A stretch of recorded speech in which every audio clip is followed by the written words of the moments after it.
Hello friends, CBL में आपका बहुत बहुत स्वागत है। आज हम यूपीएससी जीएस करंट अफेयर्स की टेस्ट डिस्कशन के लिए बिल्कुल रेडी हैं। सो हम स्ट्रेट अवे यहाँ से स्टार्ट करते हैं। बट उससे पहले हम यहाँ पे एक चीज़ मैं आपको बताना चाहूँगा कि जो भी हम टेस्ट डिस्कशन यहाँ पे कर रहे हैं, करंट अफेयर्स जो भी उस वीक के होंगे, उसमें जो भी इंपॉर्टेंट टॉपिक्स हैं, ऐसा ज़रूरी नहीं है कि सिर्फ उसी जो आपको पढ़ाया गया एग्जैक्टली वही चीज़ आपसे पूछी जाए। आपसे वो भी चीज़ पूछी जा सकती है जो थोड़ी उससे रिलेटेड होगी और थोड़ा हम उसको इम्प्रोवाइज़ करके आपसे वही सवाल पूछ रहे हैं। सो एक चीज़ याद रखना, जो भी प्लेस या जो भी कॉन्सेप्ट न्यूज़ में होगा उसके रिगार्डिंग कोई भी चीज़ आपसे पूछी जा सकती है। सो ये चीज़ आप हमेशा ध्यान रखेंगे। सो फर्स्ट ऑफ ऑल हम स्टार्ट करते हैं। फर्स्ट क्वेश्चन बहुत ही सिंपल क्वेश्चन है ये कि ह्यूस्टन न्यूज़ में रहा है एक यूएस की कौन सी स्टेट में लोकेटेड है। यूएस की टेक्सास स्टेट में लोकेटेड है। टेक्सास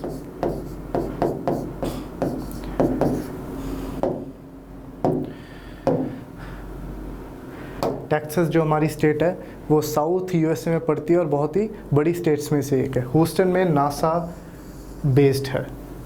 सो अगर एक जगह न्यूज़ में आ गई तो उसकी ज्योग्राफी, उसकी कंट्री और थोड़े बहुत उसके जो बेसिक फैक्ट्स हैं वो आप तैयार कर सकते हैं। सो स्ट्रेट अवे हम सेकंड क्वेश्चन पे हम आते हुए सेकंड क्वेश्चन को हम देखते हैं।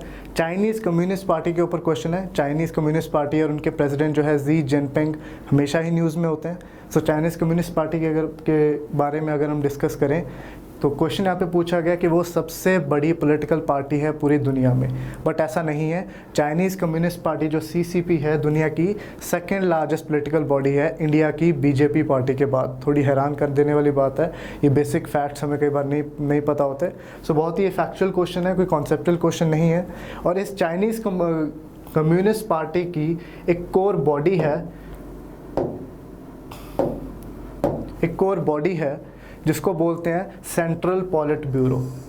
इस पॉलिट ब्यूरो में तकरीबन 7 से 10 मेंबर्स आपको मिलेंगे, 7 to 10 मेंबर्स आपको मिलेंगे जो चाइना के सबसे पावरफुल 7 या 10 मेंबर्स में से होंगे।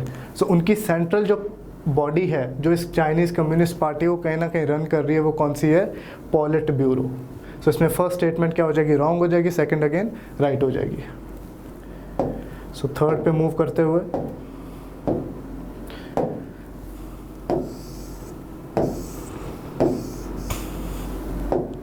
अगेन अम्ब्रेला रेवोल्यूशन बहुत ही न्यूज़ में रहा है हांगकांग की वजह से। तो स्ट्रेट अवे यहाँ पे आंसर क्या हो जाएगा? अम्ब्रेला रेवोल्यूशन कहाँ पे हुआ है?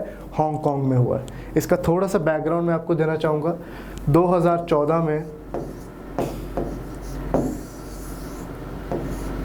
हांगकांग के जो इलेक्शंस होने थे उनमें जो मेंबर्स खड़े किए जाने थे उसमें चाइना ने कहीं ना कहीं वहाँ पे अपनी इंटरफेरेंस दिखानी शुरू कर दी कि हम डिसाइड करेंगे कि हांगकांग के इलेक्शंस में कौन खड़े होंगे। तो इसकी वजह से क्या हुआ? हांगकांग के जो सिटीजन्स हैं उन्होंने एजिटेशंस और प्रोटेस्ट करने शुरू कर दिए। तो हांगकांग की एक बात मैं आपको बताना चाहूँगा कि जो हांगकांग है वहाँ पे 2 सिस्टम्स लागू होते हैं।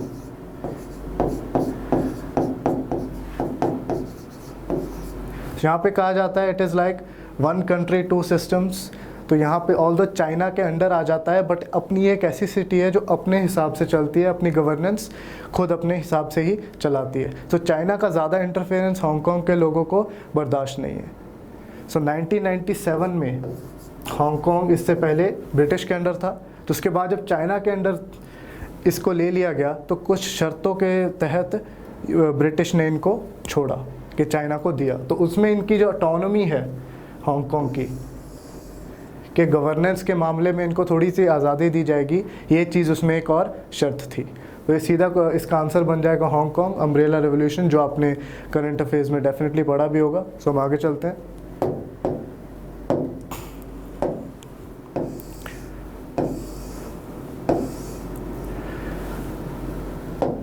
सो अगेन जो फोर्थ क्वेश्चन है ज्योग्राफी के ऊपर बेस्ड है।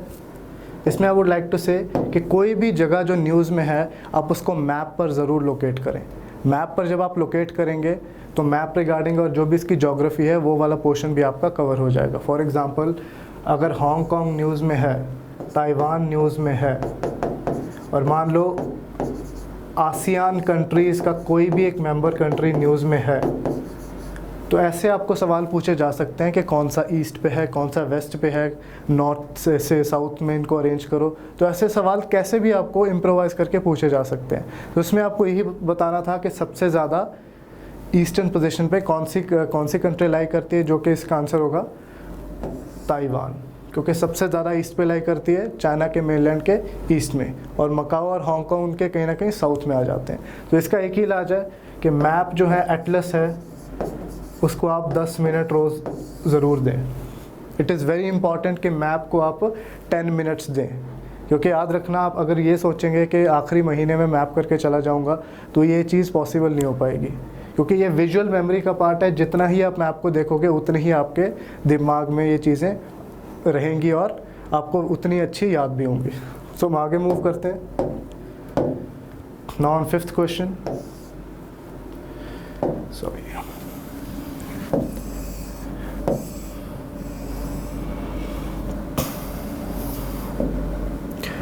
अगेन बहुत ही सिंपल क्वेश्चन है। मित्र शक्ति इंडिया किस कंट्री के साथ एक बायलैटरल मिलिट्री एक्सरसाइज करती है? इसका आंसर क्या होगा? श्रीलंका। श्रीलंका के साथ ही हम स्लाइनएक्स भी करते हैं,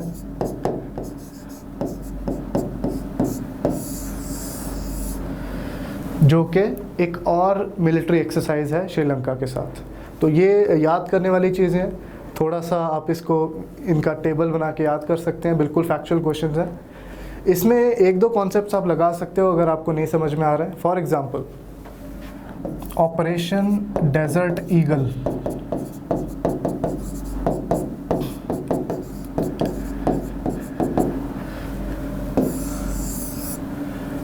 ये एयरफोर्स इंडिया का ऑपरेशन है जो हम यूएई के साथ करते हैं। सो जहाँ भी हमें समझ नहीं आ रहा कि कौन सी कंट्री के साथ ये ऑपरेशन है, तो थोड़ा आप यहाँ पे दिमाग लगा सकते हो कि डेजर्ट की बात हो रही है तो श्रीलंका, म्यांमार और बाकी कंट्रीज़ नहीं होंगी। डेजर्ट की बात हो रही है तो मोस्ट लाइकली यूएई, ओमान जैसी कंट्रीज़ हो सकती हैं। सिमिलरली इंदिरा एक एक्सरसाइज है।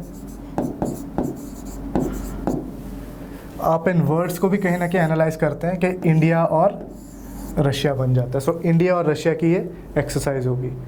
तो उस चीज़ के लिए हम डिस्कस कर रहे हैं। इन केस आपको समझ में ना आ रहा हो तो ऐसे ही आप एनालाइज करके किसी न किसी निष्कर्ष पे, किसी न किसी सोल्यूशन पे आप पहुंच सकते हैं। आगे मूव करते हुए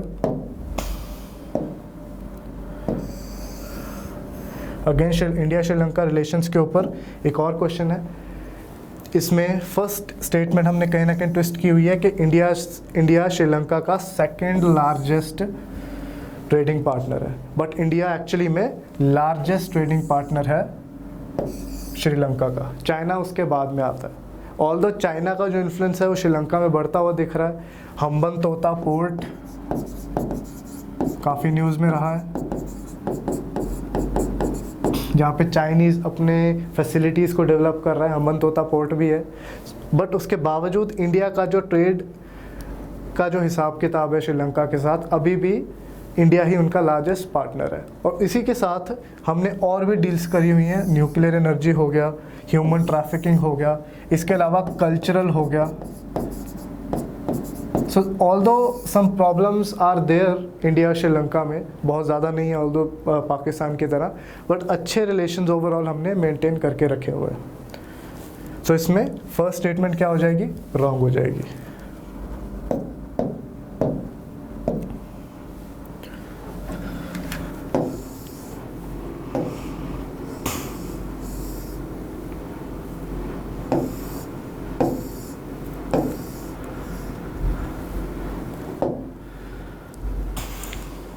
तो ये थोड़ा सा अजीब सवाल यहाँ पे हो गया। न्यू विलेज मूवमेंट, जो हमने अदरवाइज करंट अफेयर्स में बहुत ज़्यादा डिस्कस नहीं करा होगा। जैसे इंडिया में स्वच्छ भारत 2014 के बाद एक मूवमेंट की तरह हमने उसे प्रमोट करने की कोशिश की है, वैसे ही ये एक न्यू विलेज मूवमेंट थी जो 1970 में विलेजेस के डेवलपमेंट के लिए, विलेजेस को क्लीन करने के लिए, डेफिकेशन या और भी कोई प्रॉब्लम्स हैं उनसे कहीं ना कहीं निजात पाने के लिए शुरू की गई थी साउथ कोरिया में। तो काफ़ी पुरानी मूवमेंट है जो एक्चुअली बहुत ज़्यादा सक्सेसफुल भी थी। देखो साउथ कोरिया, ताइवान जैसी कंट्रीज़ को अगर हम इंडिया से कंपेयर करें तो ये लोग बहुत ज़्यादा पेस से तरक्की करके इंडिया से काफ़ी आगे निकल गए हैं।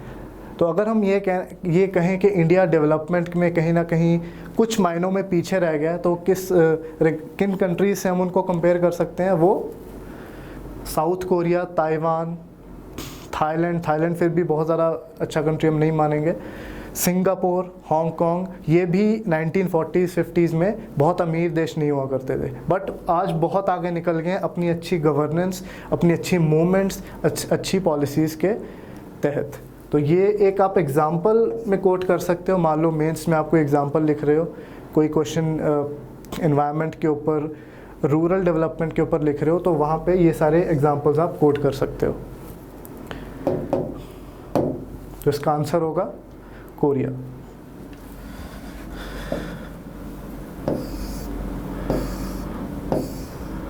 सो साउथ कोरिया में बेस्ड एक मूवमेंट थी, जैसे स्वच्छ भारत अभियान था, बिल्कुल वैसे ही। सो अब हम आगे मूव करते हैं।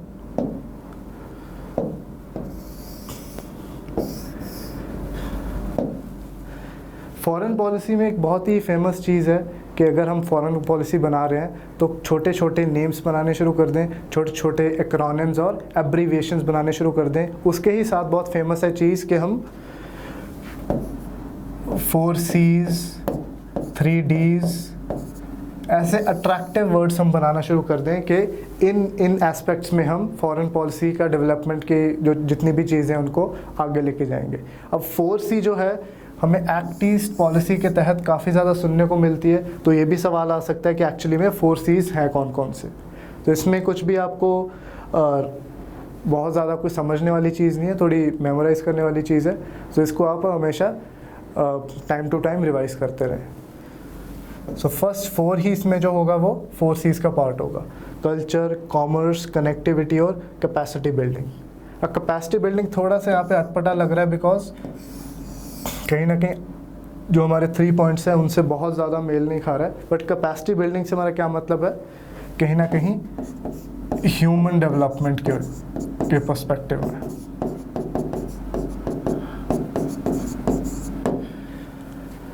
कि ह्यूमन टू ह्यूमन डेवलपमेंट का जो पर्सपेक्टिव है, जो एस्पेक्ट है, उसमें हम अच्छे फॉरेन रिलेशंस बनाने की कोशिश करेंगे। सो ये हमारे 4C's हो गए, बिल्कुल ही 1 2 3 4, जो आगे 5 6 7 है ये 4C's का पार्ट नहीं है। अब आगे मूव करते हुए, अब यहाँ पे 2 कॉन्सेप्ट आते हैं, फिसाइल मटेरियल और फिशनेबल मटेरियल। अब हम इसको थोड़ा सा यहाँ पे समझने की कोशिश करते हैं। एक टर्म होगी फिशनेबल,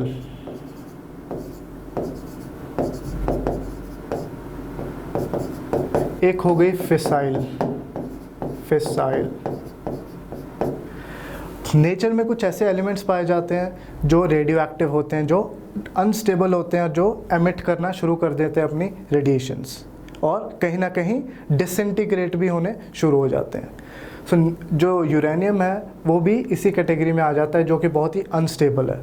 सो नेचुरल यूरेनियम को हम ये ऐसे समझते हैं कि यूरेनियम एक ऐसा एलिमेंट है जो न्यूक्लियर फिजन जिसमें हो सकता है, और न्यूक्लियर फिजन एक ऐसा प्रोसेस है जिससे बहुत ज़्यादा एनर्जी रिलीज़ होती है, जिससे हम इलेक्ट्रिसिटी की डिमांड्स भी पूरी कर सकते हैं, और यहाँ तक के ख़तरनाक बॉम्ब्स और वेपनरी भी हम बना सकते हैं। सो यूरेनियम फिजन एक प्रोसेस है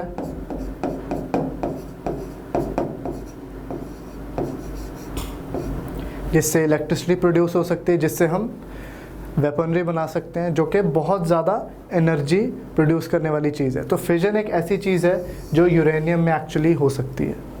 अब यहाँ पे हम देखते हैं फिशनेबल कौन सी चीज़ है और फिसाइल कौन सी चीज़ है।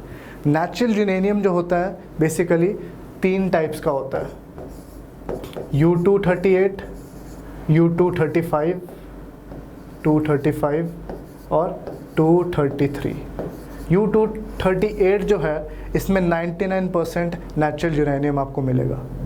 तो U-238 जो है वो एक फिशनेबल एलिमेंट है।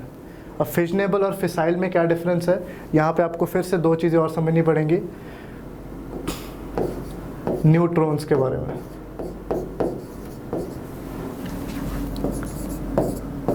न्यूट्रॉन्स यहाँ पे दो टाइप के हम कंसिडर करेंगे। एक तो न्यूट्रॉन होगा हाई एनर्जी,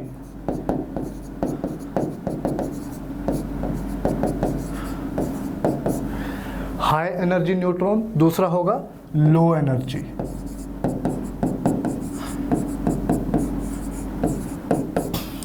तो फिशनेबल मटेरियल कोई भी मटेरियल है जो दोनों में से कोई भी न्यूट्रॉन जिसमें बॉम्बार्ड किया जाए वो फिशन रिएक्शन उसमें शुरू हो जाए। सो फिशनेबल कौन सा मटेरियल होगा कि अगर इन दोनों में से चाहे हाई एनर्जी हो चाहे लो एनर्जी न्यूट्रॉन हो, जैसे ही उसके साथ कांटेक्ट में आएगा, जैसे ही डिस्टेबल करेगा, फिजन होनी शुरू हो जाएगी। फिजन का जो प्रोसेस है वो दोनों न्यूट्रॉन्स के तहत हो पाएगा। लेकिन जो फिसाइल मटेरियल है इसमें क्या होगा, सिर्फ लो एनर्जी न्यूट्रॉन है वो ही फिजन कर पाएगा। सो फिसाइल फिजनेबल की ही एक कैटेगरी हो गई। आई होप ये क्लियर हो गया है। फिसाइल एक्चुअली में फिशनेबल की ही कैटेगरी है। फिशनेबल को दोनों टाइप ऑफ न्यूट्रॉन्स इफेक्ट कर सकते हैं, फिसाइल में सिर्फ लो एनर्जी न्यूट्रॉन इफेक्ट करेगा। तो न्यूट्रॉन्स का यहाँ पे डिफरेंस आ जाता है, दोनों ही फिजन करवाने के लायक है। I hope it's clear. So fissile material यहाँ पे क्या होगा, it is a material that can undergo nuclear fission by absorbing a neutron with very low energy neutron with low energy, जो हमने यहाँ पे अभी बात की। सो हमने जस्ट इसको चेंज किया हुआ है, फिसाइल का यहाँ पे डेफिनेशन लिख दी, फिशनेबल की ऊपर लिख दी। सो कई बार कंफ्यूज करने के लिए डेफिनेशंस को इंटरचेंज भी किया होता है। सो क्वेश्चंस हमेशा अच्छे से पढ़ने हैं। पहले वाली स्टेटमेंट ट्रू ही होगी बिकॉज U238 में 99% क्या होता है, यूरेनियम, नेचुरल यूरेनियम आपको मिल जाएगा। अब आगे चलते हुए, प्रेशराइज्ड हैवी वाटर रिएक्टर, ये वो रिएक्टर है जो इंडिया में मेजरली यूज़ होते हैं। इंडिया में ज़्यादा PHWRs का ही यूज़ होता है, प्रेशराइज्ड हैवी वाटर रिएक्टर, जिसमें हम लो एनरिच्ड यूरेनियम यूज़ करते हैं। इसका क्या मतलब है, लो एनरिच्ड का मतलब है U238, कि जो बहुत ज़्यादा तगड़ी फिजन के प्रोसेस में नहीं जा पाएगा। U238 हमने अभी बात की, एक फिशनेबल मटेरियल है, फिसाइल नहीं है। अगर हम फिसाइल की बात करेंगे तो वो हाई एनरिच्ड यूरेनियम हो जाएगा। सो प्रेशराइज्ड हैवी वाटर रिएक्टर में हम लो एनरिच्ड यूरेनियम, जो ये वाला यूरेनियम है, हम यूज़ करते हैं। और इसमें न्यूक्लियर रिएक्टर की जब हम बात करो, उसमें कूलेंट भी यूज़ होता है, मॉडरेटर भी यूज़ होता है, और भी काफ़ी सारे प्रोसेस में उसमें होते हैं। So as a moderator neutron use किया जाता है, और हैवी वाटर जिसको हम D2O बोलते हैं एज अ कूलेंट यूज़ करते हैं। सो PHWR जो रिएक्टर है, ये दोनों उसकी क्या हो जाएंगी, ट्रू स्टेटमेंट्स हो जाएंगी। अब इंडिया की अगर हम बात करें, इंडिया के न्यूक्लियर एनर्जी एम्बिशंस की बात करें, तो हम अभी PHWR स्टेज में ही हैं। हमारा प्लान था कि PHWR से हम आगे फास्ट ब्रीडर रिएक्टर्स बनाना शुरू करेंगे, जिसमें हाई एनरिच्ड यूरेनियम यूज़ होता है। उसका फ़ायदा क्या है कि जितना हम यूरेनियम यूज़ करेंगे उतना ही प्रोड्यूस भी होता जाएगा। बिकॉज जब हम न्यूक्लियर रिएक्शन करवा रहे हैं, फिजन करवा रहे हैं, तो एक बाय प्रोडक्ट भी उससे निकल के आता है, जो कि जिसको हम स्पेंट फ्यूल बोलते हैं। ऐसा फ्यूल जो यूज़ हो चुका है, स्पेंट फ्यूल। ये हमारी सेकेंड स्टेज है हमारे न्यूक्लियर प्रोग्राम की। फर्स्ट स्टेज है PHWR, सेकेंड है फास्ट ब्रीडर रिएक्टर, और थर्ड क्या है, थोरियम बेस्ड रिएक्टर। तो यहाँ पे आपको बताना चाहूँगा कि इंडिया में नेचुरल यूरेनियम की थोड़ी कमी है, बट थोरियम हमारे पास बहुत ज़्यादा है केरला के एरियाज़ में। बट थोरियम को हम ऐसे के ऐसे यूज़ नहीं कर सकते, इसकी टेक्नोलॉजी थोड़ी सी डिफ़िकल्ट है, इसलिए हम अभी PHWR वाली टेक्नोलॉजी को ही यूज़ कर रहे हैं। बट हम इस लेवल तक अब पहुंचने के बहुत ज़्यादा इच्छुक नहीं रहे हैं। क्यों? क्योंकि यूरेनियम अब हमें बाकी कंट्रीज से मिलना शुरू हो गया। कज़ाकिस्तान, ऑस्ट्रेलिया, कनाडा जैसी कंट्रीज़ में जहां काफ़ी यूरेनियम आपको मिलेगा, वो इंडिया को अब सप्लाई करने लगे हैं। सो इंडिया ने कहीं ना कहीं ये स्टेजेस को इग्नोर मोड पे डाल दिया है। सो PHWRs के साथ ही हम कंटिन्यू कर रहे हैं। आई होप ये क्लियर है। नाउ मूविंग फॉरवर्ड, तो यहाँ पे इनकरेक्ट पूछा, दोनों स्टेटमेंट सही है तो क्या हो जाएगा, D नन इनकरेक्ट हो जाएगा। अगेन ये एक फैक्चुअल क्वेश्चन है कि कौन कौन से मिशंस हैं वो मार्स की तरफ भेजे गए हैं और कौन से दूसरे मिशंस हैं जो नहीं भेजे गए हैं। सो मार्स वाले हमने मिशन देखे हैं कि मार्स को एक्सप्लोर करने के लिए कौन कौन से मिशंस एक्चुअल में भेजे गए। क्यूरियोसिटी, इनसाइट, परसेवरेंस, ये तीनों ऐसे मिशंस हैं जो भेजे गए मार्स के ऊपर। नासा ने और भी कई मिशंस भेजे बट वो कहीं ना कहीं बहुत ज़्यादा इम्पॉर्टेंट नहीं थे। ओडिसी मिशन भी एक भेजा था, मेवन भी भेजा था जो कि इंडिया के मंगलयान के बिल्कुल पैरेलली गया था।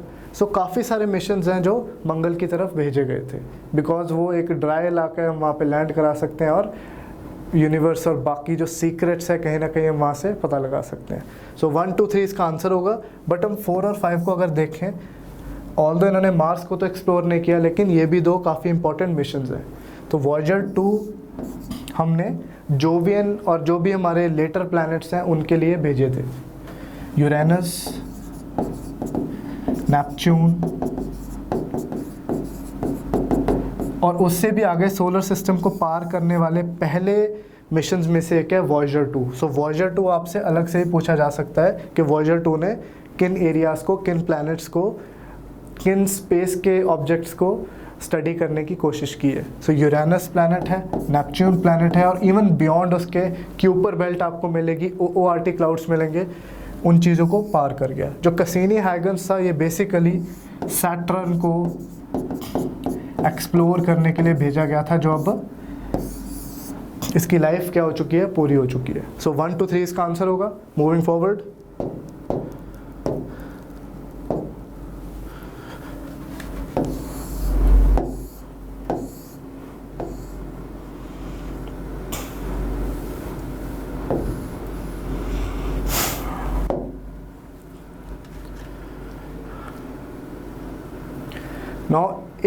यहाँ पे सिर्फ यही पूछा गया है कि यूटोपिया,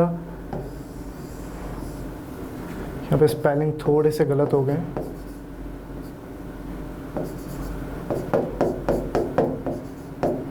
यूटोपिया प्लैनेटिया एक्चुअली क्या चीज़ है। अभी मार्स का हमने क्वेश्चन किया था, मार्स में एक जगह है, एक क्रेटर में एक प्लेस है, मार्स में ही एक जोग्राफिकल फीचर है जिसका नाम है यूटोपिया प्लैनेटिया।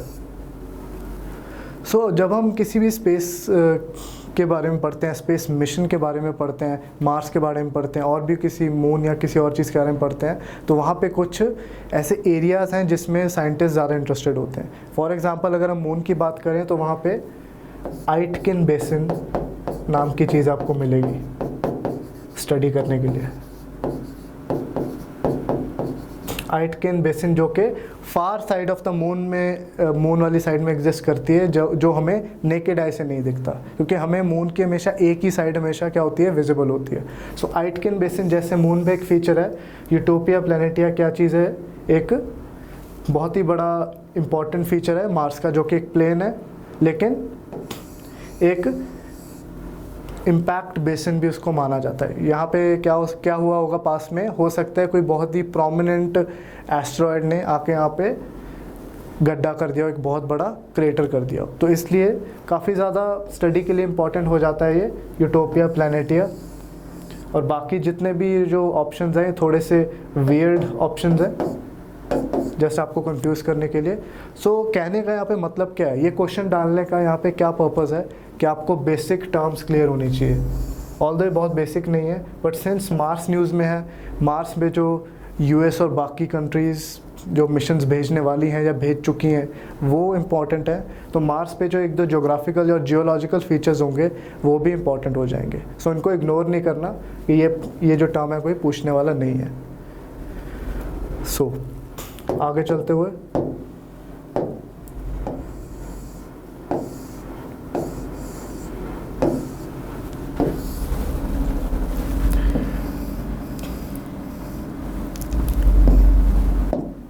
अगेन एक फैक्चुअल सवाल,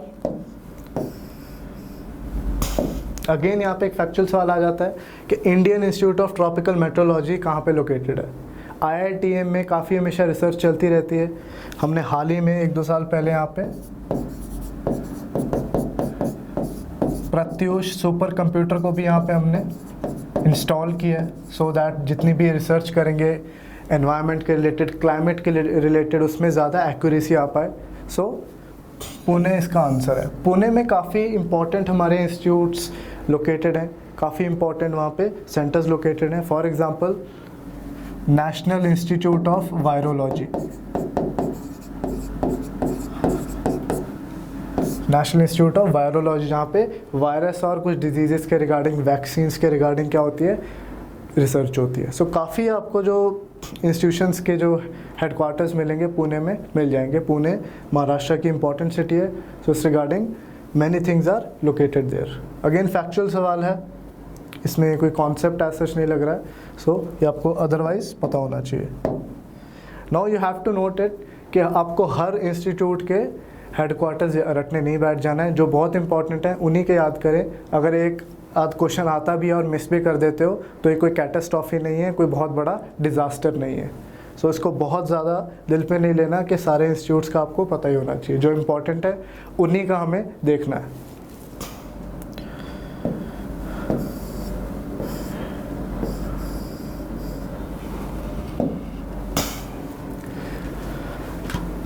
सो कॉमेट पे क्वेश्चन आ जाता है कि कॉमेट, अभी एक कॉमेट पास हुआ है जो जुलाई 23 से अर्थ पे इवन विजिबल भी था। सो कॉमेट जब भी न्यूज़ में आ गया तो कॉमेट की जो बेसिक इन्फॉर्मेशन है वो आपके पास होनी चाहिए।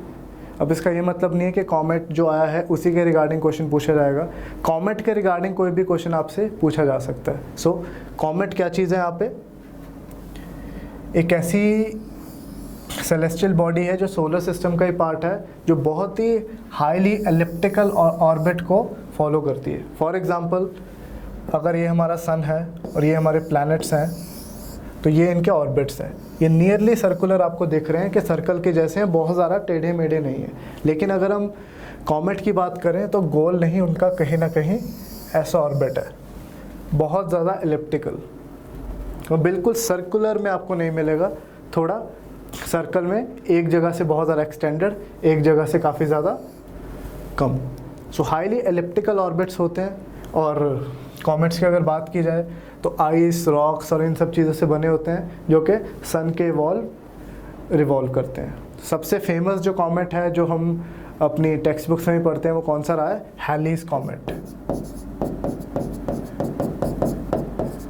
हैलीज कॉमेट जो कि 65 to 70 ईयर्स बाद रिवील होता है, आता है, और कहीं ना कहीं कॉमेट के आने को बहुत बुरा भी माना जाता है due to some superstitions. So comet की जो बेसिक इन्फॉर्मेशन है वो हम यहाँ से ले सकते हैं। एंड बहुत बेसिक चीज़ें आपको किसी भी चीज़ के बारे में जो भी न्यूज़ में है ग्रैस्प करनी है। बहुत ज़्यादा डिटेल में भी नहीं जाना, बहुत ज़्यादा उनकी बेसिक चीज़ें इग्नोर भी नहीं करनी है। अब इसमें दोनों ही जो स्टेटमेंट्स है वो राइट होंगी।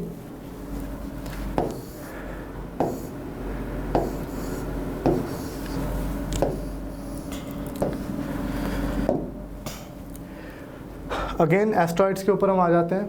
सबसे बड़ा जो एस्ट्रॉइड है वो वेस्टा नहीं है, वो सेरेस है।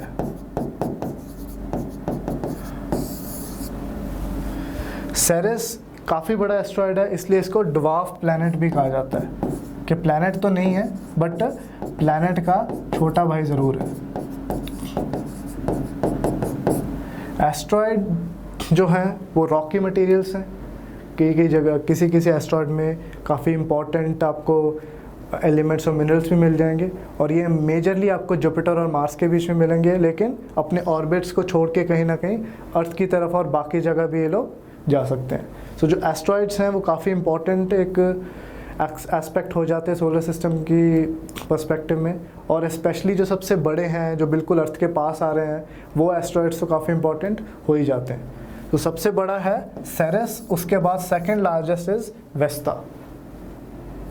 सो मेजॉरिटी एस्ट्रॉइड्स आपको कहाँ मिलेंगे, मार्स और जुपिटर के ही बीच में मिलेंगे। सो क्या हो जाएगा, सेकंड स्टेटमेंट ट्रू हो जाएगी बिकॉज फर्स्ट स्टेटमेंट फॉल्स है। इसका आंसर क्या होगा, सेरेस।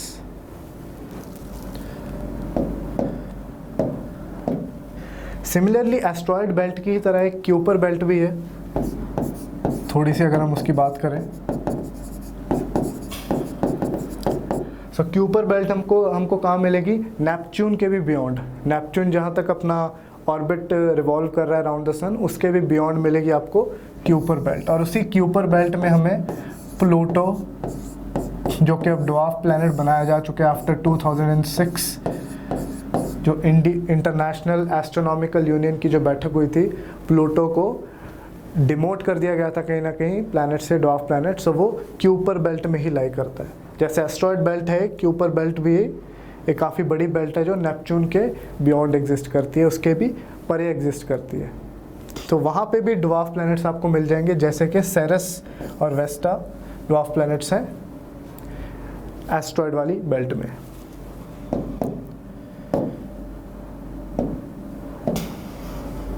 सो आगे बढ़ते हुए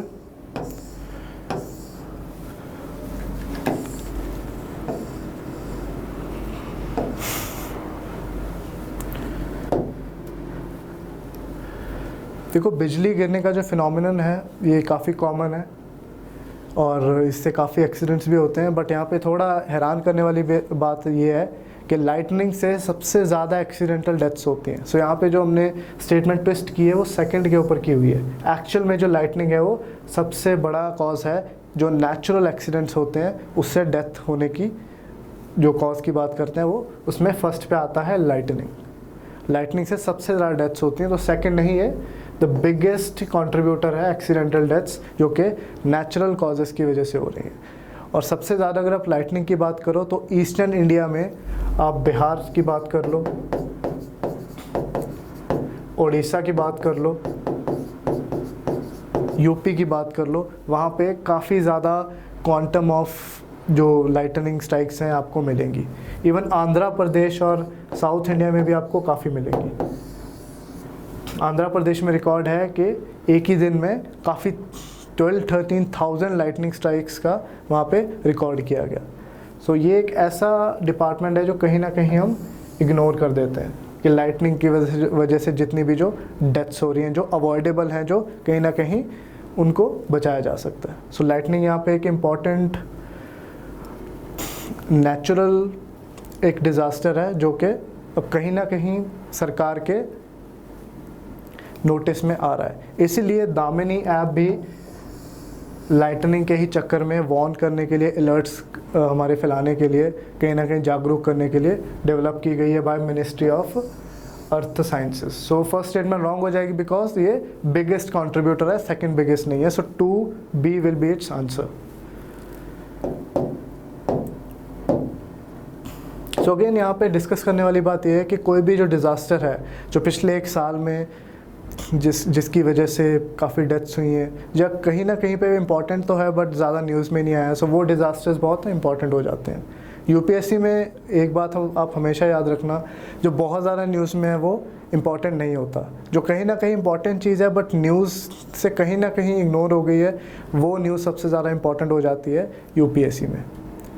सो moving ahead, so next question आ जाता है प्रागता गाइडलाइंस के ऊपर। ये ऐसी गाइडलाइंस है जो डिजिटल एजुकेशन के रिस्पेक्ट में कहीं ना कहीं एचआरडी मिनिस्टर द्वारा दी गई हैं, बिकॉज लॉकडाउन के बाद स्क्रीन्स के थ्रू मोबाइल स्क्रीन्स हो, स्मार्टफोन स्क्रीन्स हो या फिर आपके डेस्कटॉप्स हों, इसी पे ज़्यादा पढ़ाई शिफ्ट हो गई है बच्चों की। सो बच्चों को कितना देर स्क्रीन के आगे रहना चाहिए, कितनी उनकी क्लासेस लगनी चाहिए, कितना गैप होना चाहिए, उसके रिगार्डिंग जो छोटी मोटी डिटेल्स हैं वो इस गाइडलाइंस में दी हुई हैं। ये हम सब जानते हैं कि बहुत ज़्यादा मोबाइल या कोई भी इलेक्ट्रॉनिक स्क्रीन जो है उसके आगे नहीं रहना चाहिए, ऑल्दो ये बात हम आपको यूट्यूब के थ्रू ही बता रहे हैं। But again I would like to say कि यूट्यूब और जितनी भी जो इंटरनेट पे चीज़ें हैं, काम की चीज़ें ज़रूर देखें, लेकिन ज़रूरत से ज़्यादा इनमें इन्वॉल्व आप ना होएं, बिकॉज आपके दिमाग और आँखों पे बुरा असर कहीं ना कहीं पड़ेगा। सो इंटरनेट का यूज़ ज़रूर करें, लेकिन लिमिटेड वे में करें, ऑब्सेशन में आप ना आ जाएं। सो यही चीज़ यहाँ पे प्रागता गाइडलाइंस एचआरडी मिनिस्ट्री भी कह रही है थ्रू अपनी गाइडलाइंस। अब इस क्वेश्चन में हमने क्या किया हुआ है, कुछ भी नहीं। इन 40 मिनट्स का जो यहाँ पे टाइम दिया है, एक्चुअली दिस इज़ 30 मिनट्स, क्योंकि प्री प्राइमरी स्टूडेंट्स हैं, उनकी आंखें और भी नाजुक होंगी। सो 40 की जगह 30 मिनट्स का वहाँ पे एक टाइम लिमिट फ्रीज किया गया कि 30 मिनट्स तक इनकी कोई भी जो क्लास है वो होएगी। और जो हमारे 1st to 8th क्लास के स्टूडेंट्स हैं उनके लिए हम क्या कर सकते हैं 45 मिनट्स तक एक्सटेंड कर सकते हैं। तो ज़्यादा छोटे बच्चे हैं इनके लिए ज़्यादा कम टाइम होगा, थोड़े बड़े तो थोड़ा सा ज़्यादा टाइम हम उनको दे पाएंगे। तो लॉजिकली अगर आप इसको देखना चाहें तो इस वे से देख सकते हैं। जितना छोटा बच्चा होगा उसका जो सिस्टम होगा उतना ही ज़्यादा सेंसिटिव और डेलिकेट होगा। तो ऑनलाइन जो स्क्रीन का एक्सपोजर है वो भी उसका नेचुरली क्या होना चाहिए, कम ही होना चाहिए। सो 40 की जगह यहाँ पे 30 हम यहाँ पे करेंगे और 45 तक होगा for classes 1st to 8th। और भी उन्होंने काफ़ी चीज़ें कही हैं कि 2 लेक्चर्स में कितना गैप होना चाहिए, कितना आप टोटल जो एक्सपोजर है वो दे सकते हैं। तो सारी जो निटी ग्रिटी है ये यहाँ पे दी हुई है। तो दोनों जो स्टेटमेंट्स क्या हो जाएंगी, ये रॉन्ग हो जाएंगी।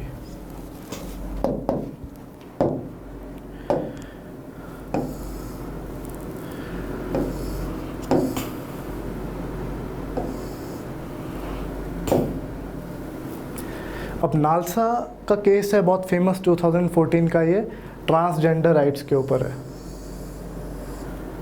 अब ट्रांसजेंडर्स वो हैं जो अपने आप को उस जेंडर से आइडेंटिफाई नहीं करते जो वो बर्थ के टाइम पे थे।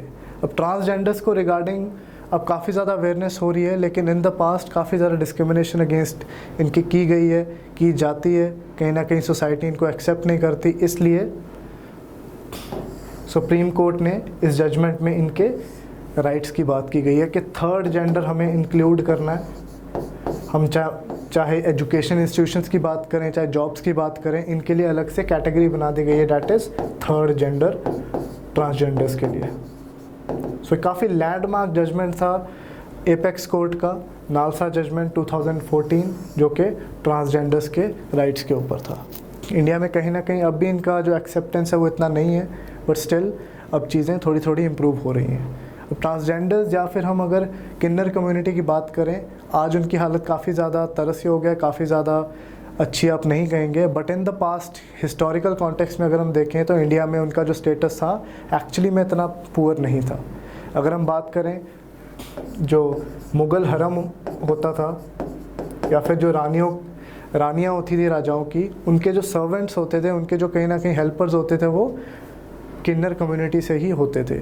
Even some of the kinnar community members they rose to high positions, for example Malik Kafur.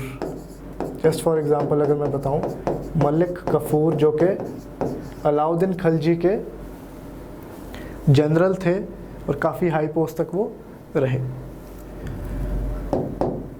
तो कोई भी इनका इशू आता है ट्रांसजेंडर्स का, मेंस के पर्सपेक्टिव से, प्री के पर्सपेक्टिव से काफ़ी इंपॉर्टेंट इशू यहाँ पे रहेगा, because new rules, new act यहाँ पे इनके तहत इनकी राइट्स की प्रमोशन के लिए आते ही रहते हैं। अब नेशनल काउंसिल फॉर ट्रांसजेंडर्स की भी बात हो रही है, जो कि शायद बनाई जाएगी बाय द गवर्नमेंट इनके वेलफेयर को और ज़्यादा प्रमोट करने के लिए। तो आगे बढ़ते हुए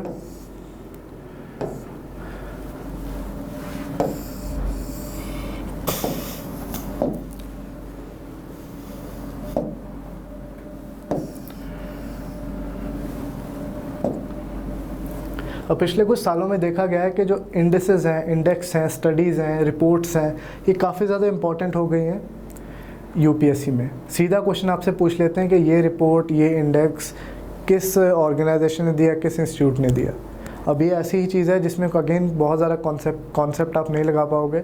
यहाँ पे आपको चीज़ें मेमोराइज और कंटिन्यूसली रिवाइज ही करनी पड़ेंगी। तो यहाँ पे मल्टी डायमेंशनल पॉवर्टी इंडेक्स के बारे में पूछा गया है, जो यूएन डेवलपमेंट प्रोग्राम और ऑक्सफोर्ड के इनिशिएटिव द्वारा कहीं ना कहीं डेवलप किया गया था।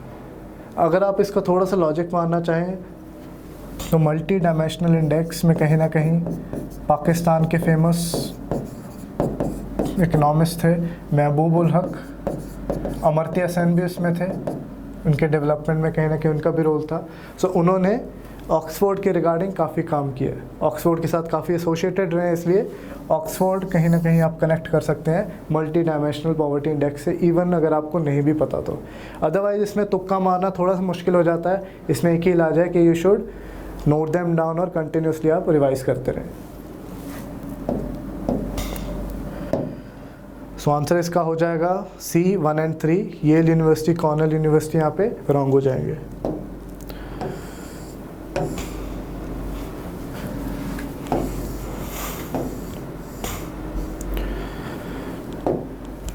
ट्रांसजेंडर्स की हमने अभी बात की थी, ट्रांसजेंडर्स के लिए कि national council for transgender persons कहीं ना कहीं बनाई जाएगी उनके वेलफेयर को प्रमोट करने के लिए। अब इनका चेयरपर्सन कौन होगा? यूजुअली यूपीएससी ऐसे सवाल नहीं पूछता है, बट स्टिल स्टेट एग्ज़ाम्स में या फिर बाकी एग्ज़ाम्स में, इवन यूपीएससी में भी एक आधा ऐसा ईजी सवाल आ सकता है। और मान लो अगर आपको इसका भी नहीं समझ में आ रहा कि कौन हो सकता है, आपके जहन से निकल गया हो या फिर तब प्रेशर में याद ना आ रहा हो, तो याद रखना कि मोस्टली जो इम्पोर्टेंट बॉडीज़ होंगी उसके जो हेड्स होंगे वो कौन होंगे? यूनियन मिनिस्टर होंगे, यूनियन मिनिस्टर। अब कोई भी जो फील्ड होती है, कोई भी डिपार्टमेंट होता है, उसका एक यूनियन मिनिस्टर भी होता है, एक मिनिस्टर ऑफ स्टेट भी होता है, जो कि एक छोटे लेवल का मिनिस्टर हो गया। बड़ा minister union minister and smaller would be कहीं ना कहीं उनसे जो लोअर प्रेसिडेंट्स में होंगे, that will be minister of state. So जो बहुत इंपॉर्टेंट बॉडी होगी उसमें यूनियन मिनिस्टर खुद उसको हेड करेंगे। तो इसका आंसर मोस्ट लाइकली, अगर आपको नहीं भी पता तो यूनियन मिनिस्टर को आप मार्क कर सकते हैं। प्राइम मिनिस्टर को हम क्यों नहीं मार्क करेंगे?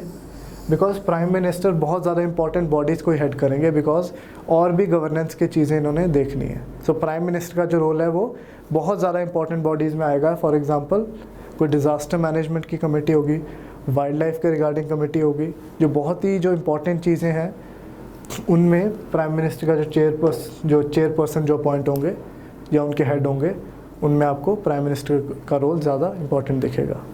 होम अफेयर्स अगेन डिपार्टमेंट ही अलग हो गया, सो ये तो आप डायरेक्टली रिजेक्ट कर ही सकते हैं। सो अगेन इसका answer would be A. Now moving forward,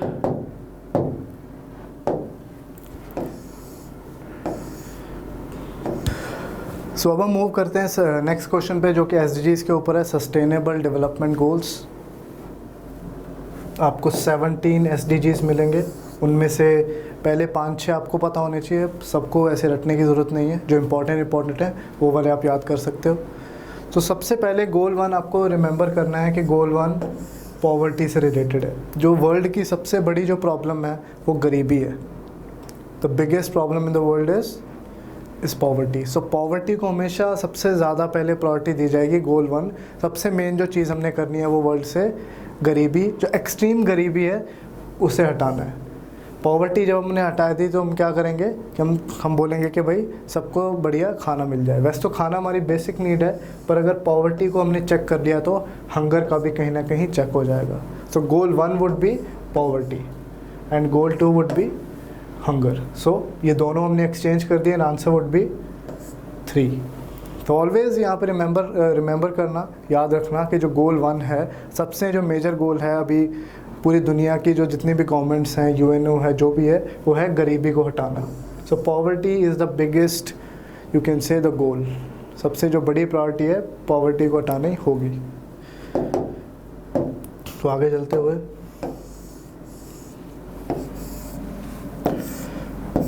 यहाँ पे कुछ एसडीजीज हैं, इनको आप नज़र मार सकते हो।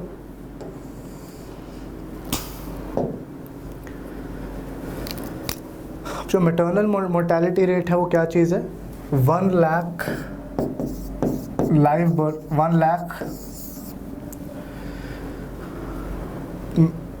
लाइव बर्थ्स के ऊपर अगर हम मैटरनल डेथ्स काउंट करें कि मान लो अगर 1 लाख लाइव बर्थ होते हैं तो कितनी मदर्स की इस प्रोसेस के दौरान क्या हो जाती है? डेथ हो जाती है। सो इंडिया का काफ़ी पुराना अगर रिकॉर्ड देखें, काफ़ी बुरा रहा है अगर 1970-80s ऑनवर्ड्स देखा जाए, बट काफ़ी इम्प्रूव किया हमने इस रिगार्ड में भी। सो अब 113 या कई जगह हम उससे भी नीचे मैटरनल डेथ्स को ले आए हैं, बट अब भी कुछ स्टेट्स हैं जो अच्छा नहीं कर रही हैं। उनमें से एक है असम। यहाँ पे 200 से भी ज़्यादा आपको क्या मिलेगा? मैटरनल मोर्टेलिटी रेट मिलेगा। तमिलनाडु, अपनी केरला जैसी स्टेट्स हैं एट द सेम टाइम काफ़ी इम्प्रूव कर चुकी हैं, ना ही मैटरनल मोर्टेलिटी रेट पे बट और भी पैरामीटर्स पे। सो वर्स्ट स्टेट यहाँ पे क्या होगी? असम होगी।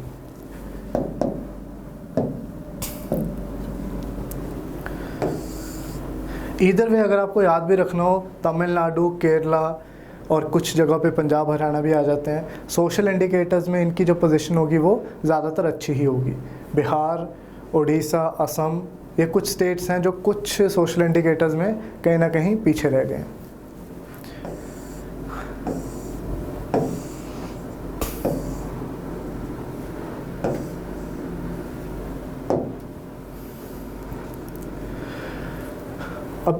हमने यहाँ पे बात की थी मैटरनल मोर्टेलिटी रेट की, लेकिन ये जितने भी हमारे पास डेटा होते हैं, मान लो मैटरनल मोर्टेलिटी रेट हो गया, इन्फेंट मोर्टेलिटी रेट हो गया, आपको बर्थ्स काउंट करने हैं, डेथ काउंट करनी है, आपको सेंसस करवाना है, तो उसके लिए अलग से हमारे पास एक इंस्टीट्यूशन मौजूद है जो कि रजिस्ट्रार और सेंसस कमिश्नर का, जो हम यहाँ पे सेंसस के ऑफिस की बात कर रहे हैं। जो सेंसस कमिश्नर और रजिस्ट्रार जनरल है वो ये सारी फैक्ट्स के ऊपर जितनी भी स्टडीज़ होती हैं इनको कंडक्ट करवाते हैं। रजिस्ट्रेशंस, सैम्पल रजिस्ट्रेशंस हैं या और सर्वेज हैं, स्टडीज़ हैं, वो करवाते हैं, जिससे हम ये पता लगा सकते हैं कि भाई इंडिया में कैसा हिसाब किताब चल रहा है। हमारे यहाँ पे एक सोशल इंडिकेटर्स हैं, डेथ्स वगैरह हैं, कम हुई हैं, ज़्यादा हुई हैं, क्या हुआ है, वो सारा इनके अंडर आ जाता है। सेंसस कमिश्नर हो गया, रजिस्ट्रार जनरल हो गया, तो काफ़ी इंपॉर्टेंट इंस्टीट्यूशन है जो 61 में आया था, मिनिस्ट्री ऑफ होम अफेयर्स के अंडर है। बट यहाँ पे जो एक ध्यान देने वाली बात क्या है कि इसको हेड कौन करते हैं, चीफ सेक्रेटरी या नहीं। चीफ सेक्रेटरी याद रखना एक स्टेट के हेड होते हैं। तो एक chief secretary for example Punjab है, तो पंजाब का जो सबसे बड़ा ब्यूरोक्रेट होगा वो क्या होगा, चीफ सेक्रेटरी होगा। लेकिन इन ऑफिसेस को हेड करने वाले जॉइंट सेक्रेटरी होंगे, जो कि ऑब्वियसली एक सीनियर IAS ऑफिसर ही होते हैं। तो यहाँ पे छोटे छोटे जो डेजिग्नेशन हैं इन पे आप ध्यान रखें, स्टेटमेंट को अच्छे से पढ़ें, आप अच्छे से सॉल्व इसको कर पाओगे। सो मूविंग अहेड, अगेन इसमें ये वाला स्टेटमेंट गलत हो जाएगा।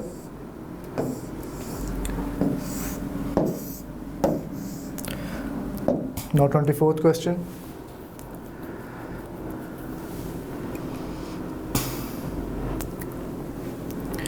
अब पॉपुलेशन के ऊपर रिपोर्ट्स हमारी आती रहती हैं कि कितनी पॉपुलेशन किस टाइम पे हो जाएगी, इंडिया कुछ सालों में चाइना को ओवरटेक कर लेगा पॉपुलेशन में। तो उसी के रिगार्डिंग IHMI ने एक स्टडी कंडक्ट करवाई है जिसने क्या बोला है कि इंडिया का जो पॉपुलेशन पीक है कब तक हो जाएगा, 2048 तक हो जाएगा। बट इस क्वेश्चन में अगर आप ध्यान से देखें तो कहीं ना कहीं हमने फिगर्स को ट्विस्ट किया हुआ है, जो UPSC के कुछ क्वेश्चंस में आपको देखने को मिलेगा। सो 1.8 की जगह 1.6 बिलियन जो है जो पॉपुलेशन हो सकती है 2048 तक। सो ये फिगर का जो डिफरेंस है ये क्वेश्चन में किया गया था। सो इन स्टडीज़, जितनी भी इंपॉर्टेंट स्टडीज़ हैं, इनके पॉइंट्स को आप अच्छे से नोट करें, अच्छे से बारीकी से इनको पढ़ें, सो दैट ये छोटी छोटी मिस्टेक्स आप ना कर पाओ। वैसे ही आफ्टर दिस अगर हम 2100 तक बात करें तो कहीं ना कहीं जो पॉपुलेशन है वो कम भी होनी शुरू हो जाएगी, बिकॉज एक और स्टडी के तहत 2050 तक इंडिया की पॉपुलेशन में अराउंड 90% एल्डरली लोग होंगे। तो हमारी ही जनरेशन के जो लोग 30 साल बाद अगर आप देखोगे 50-60s में, तो सबसे ज़्यादा जो चंक होगा, काफ़ी बड़ा चंक उन्हीं का होगा। तो उसके बाद पॉपुलेशन के डिक्लाइन होने की जो हमारी प्रोसेस है वो क्या हो जाएगा और बढ़ सकता है। सो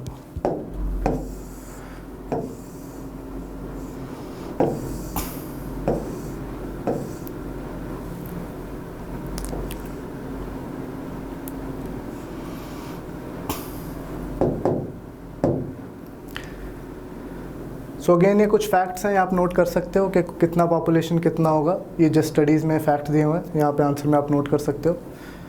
सो अब आगे चलते हुए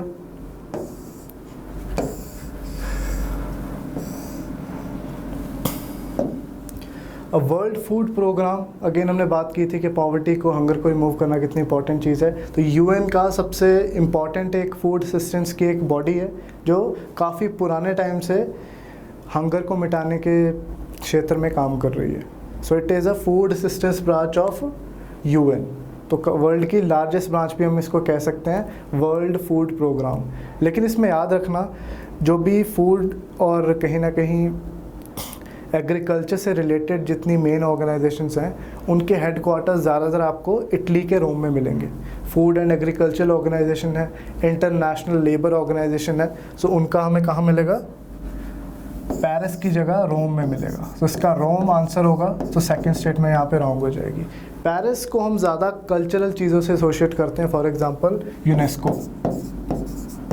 यूनेस्को के जो हेडक्वार्टर्स हैं वो पेरिस में आपको मिलेंगे। सो ये छोटे छोटे जो फैक्ट्स हैं, छोटी छोटी चीज़ें हैं, ये कहीं ना कहीं आपको ध्यान में रखनी है, वरना इनकी वजह से भी क्या हो जाता है, गलत हो जाते हैं आपके सवाल। तो आगे मूव करते हुए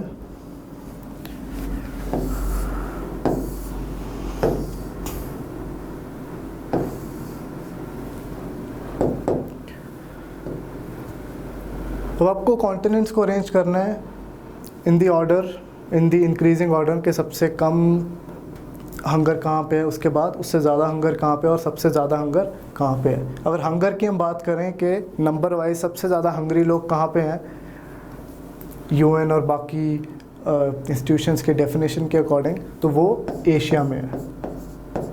हम कभी कभी इन चीज़ों को, हंगर जैसी चीज़ों को हम अफ्रीका के साथ ज़्यादा एसोशिएट कर लेते हैं। अफ्रीका में भी हंगर काफ़ी ज़्यादा है, बट एशिया में क्वांटम इतना ज़्यादा है, पॉपुलेशन इतनी ज़्यादा है कि नंबर वाइज एशिया नंबर 1 पे आ जाता है हंगर की जब हम बात करते हैं। तो एशिया के बाद आएगा अफ्रीका, नंबर्स की हमने बात की, एंड एट द एंड आएगा लैटिन अमेरिका और कैरिबियन कंट्रीज़, जो वेस्ट इंडीज़ की कंट्रीज़ जिनको हम बोलते हैं। मैक्सिको से लेकर सारा साउथ अमेरिका को कहीं ना कहीं हम लैटिन अमेरिका में काउंट करेंगे, जहाँ पे स्पेनिश और पोर्चुगीज़ लैंग्वेजेस प्रोमिनेंटली आपको उनकी ऑफिशियल लैंग्वेज दिखेगी। सो इसका आंसर होगा 3 to 1। लैटिन अमेरिका सबसे कम यहाँ पे होगा, उसके बाद अफ्रीका, सबसे ज़्यादा हंगर होगा एशिया में। सो अब आगे चलते हुए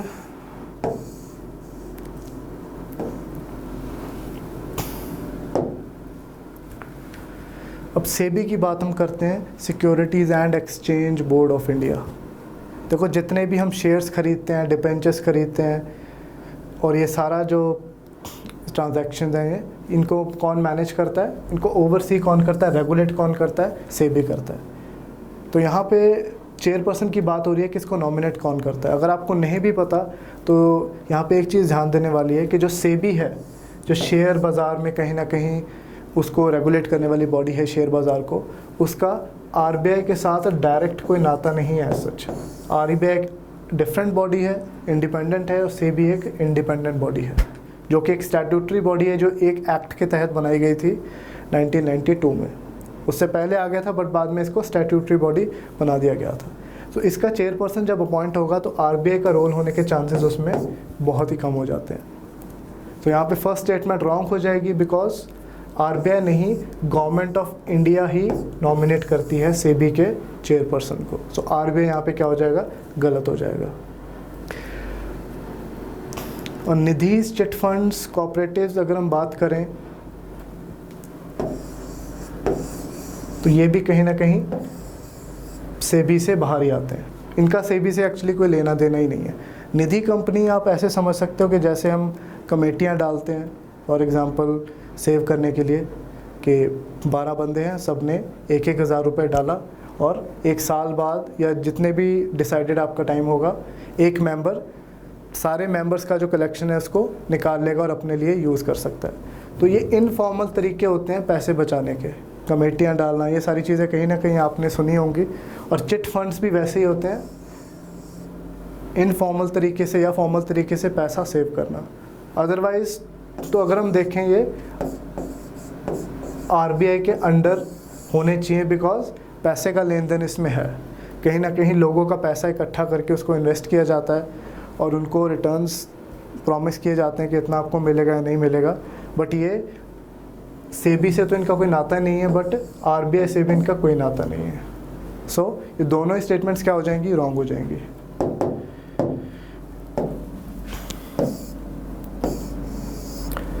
So both the statements will be wrong here. अब हम आते हैं इक्वलाइजेशन लेवी के ऊपर। सबसे पहले तो ये एक इनडायरेक्ट टैक्स नहीं है, डायरेक्ट टैक्स है। ये डायरेक्टली फॉरेन कंपनीज के ऊपर लगाया जाता है। फॉरेन ई कंपनीज या जितने भी ई कॉमर्स में एक्टिव हैं कंपनीज, उनके ऊपर लगाया जाता है। अब एग्जांपल के तौर पे हमें एक चीज़ समझनी होगी। फॉर एग्ज़ाम्पल अमेज़न एक ई कॉमर्स कंपनी है, एक प्लेटफॉर्म है जो कि यूएस की कंपनी है, फॉरेन कंपनी है, लेकिन इंडिया में काफ़ी एक्टिव है, इंडिया से कमाई भी हो रही है। फॉर एग्ज़ाम्पल अमेज़न में टाइटन जो घड़ियों की एक कंपनी है, उन्होंने अपना एक कोई इश्तिहार लगाया, कोई एडवर्टाइज़ किया, अपने प्रोडक्ट्स बेचे, तो टाइटन अमेज़न को कुछ पैसा देगी टैक्स के रूप में या फ़ीस के रूप में कि आपने हमारे प्रोडक्ट्स अपने उस पर लॉन्च किए या फिर हमें अलाउ किया कि अमेज़न पे टाइटन की घड़ियाँ लॉन्च की जाएं। सो अमेज़न टाइटन के थ्रू कुछ पैसे कमाएगा जो है एक्चुअली बाहर की कंपनी।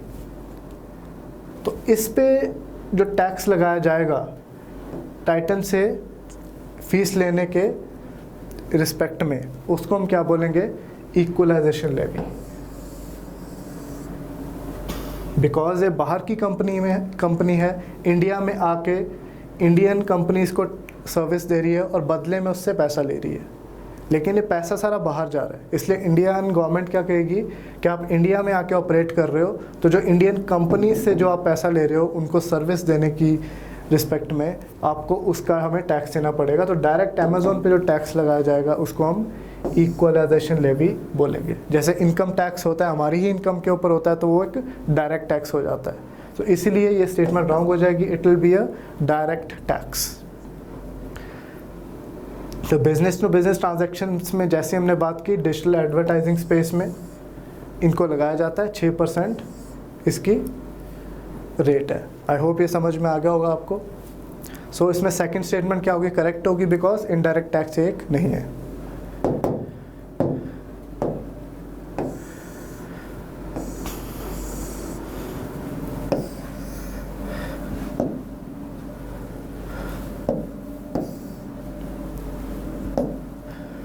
अब सिग सॉयर काफ़ी न्यूज़ में थी पीछे, क्योंकि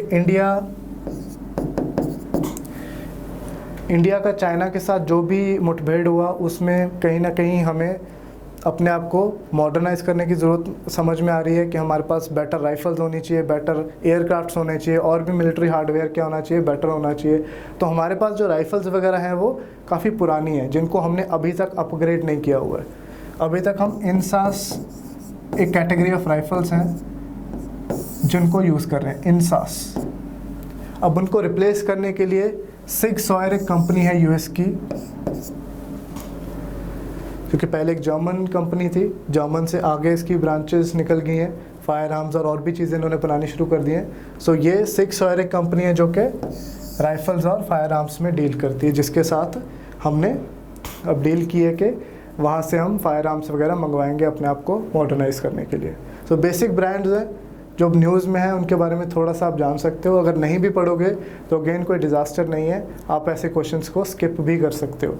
हर ब्रांड के भी बारे में आपको नहीं जानना है।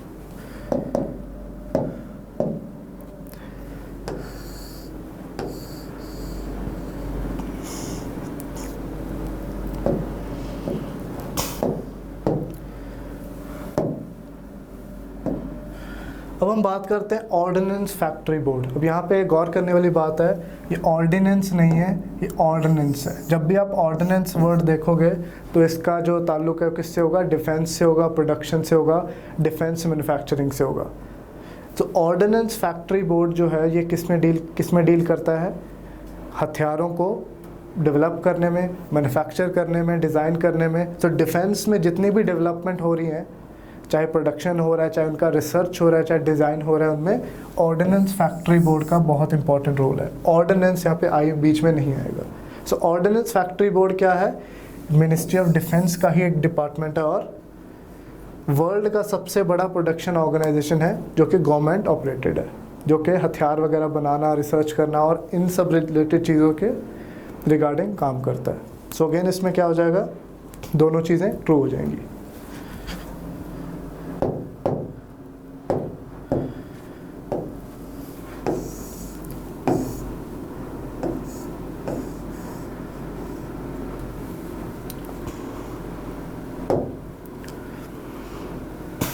देखो G20 एक ऐसा ग्रुप है, G20 अगर हम बात करें तो वर्ल्ड का 80% से ज़्यादा जो इनकम है, 80% ऑफ ज़्यादा जो ट्रेड है वो G20 कंपनीज़ में आपको, G20 जो ग्रुप ऑफ कंट्रीज़ में आपको मिल जाएगा। तो सबसे इम्पॉर्टेंट ग्रुप में से एक है G20 जो जिसमें कुछ डेवलपिंग कंट्रीज़ भी आ जाती हैं, कुछ डेवलप्ड कंट्रीज़ भी आ जाती हैं। तो 1999 के आसपास इसका फॉर्मेशन होता है, लेकिन अब ये और भी ज़्यादा इसका जो एजेंडा है एक्सपैंड हो चुका है। सो सबसे पहले जो हमारा G20 बना था ये इकोनॉमिक इन नेचर था। कहीं ना कहीं सेंट्रल बैंक के जो गवर्नर्स हैं उनका रोल इनमें ज़्यादा था, लेकिन जब 2008 का रिसेशन आया तो उसके बाद फाइनेंस मिनिस्टर्स और हेड्स ऑफ स्टेट जो हमारे पीएम्स और बाकी जो इम्पोर्टेंट जो हमारे ऑफिसर्स हैं, जो हमारे डेजिग्नेशंस हैं, उनका भी रोल इसमें आना शुरू हो गया। सो इस बॉडी का जो इम्पोर्टेंस है विद टाइम बढ़ा ही है। सो पहली स्टेटमेंट इसमें ट्रू हो जाएगी कि यस, बैंक गवर्नर्स और EU का भी रोल है इसलिए कि ये तीनों मेंबर्स होंगे G20 के। मैं दूसरी ऑर्गेनाइजेशन से कहीं ना कहीं इनको कंफ्यूज कर गया था। So these 3 will be the members of G20, जो कि काफ़ी इम्पोर्टेंट एक हमारा ग्रुप है।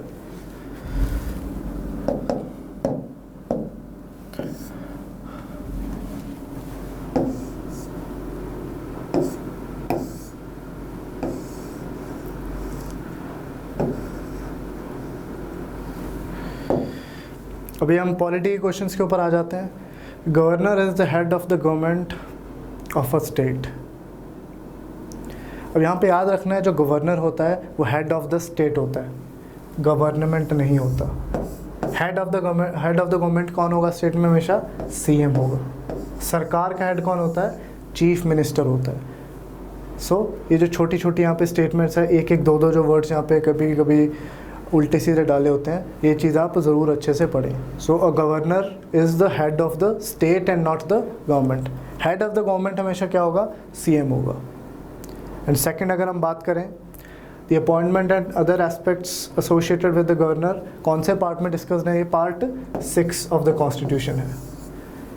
हमारा जो कॉन्स्टिट्यूशन है 22 पार्ट्स में डिवाइडेड है कहीं ना कहीं, और हर पार्ट में अलग अलग चीज़ें डिस्कस की गई हैं। स्टेट लेजिस्लेचर की अगर हम बात करें, गवर्नर की अगर हम बात करें, वो पार्ट 6 में डिस्कस की गई हैं। सो अगेन फैक्चुअल चीज़ें हैं।